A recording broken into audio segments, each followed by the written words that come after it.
সকাল সকাল আমরা ঘুরতে চলে আসছি, ঠিক আছে। গ্রাম বাংলা দেখতে হলে এভাবে দেখতে হয়। দেখেন এই যে বিলের মধ্যে কত মাছ, অবশ্য মানুষ নাই, মাছ মারা এখনও, জেলেরা আসবে, একটু পরে আসবে।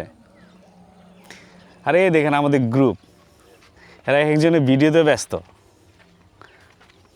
তারা এত ব্যস্ত যে অন্যদিকে তাকানোর কোনো সময়ই নেই তাদের।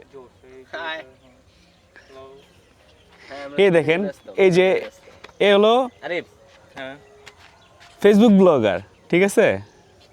সারাদিন ফেসবুকে খুব ব্যস্ত থাকে, অবশ্যই।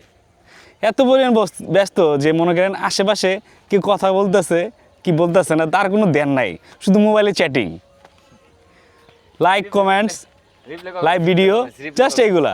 ওই দেখেন যে আরেকজন কবি মানুষ, সে এখন কবিতায় ব্যস্ত, তার এদিকে কোনো ধ্যান ধারণা নাই, প্রকৃতি দেখে সে পাগল হয়ে গেছে, ঠিক আছে। এই যে আরেকজন দেখেন, সে নিজে সেলফি তোলায় ব্যস্ত, তার সেলফিতে সে সবাইকে আকৃষ্ট করে সেই ইউটিউবে এমন ভিডিও দেয়, তার ভিডিওতে মিলিয়ন মিলিয়ন ভিউ, তার সাবস্ক্রাইবে কিন্তু ভাই 10 মিলিয়ন, ঠিক আছে।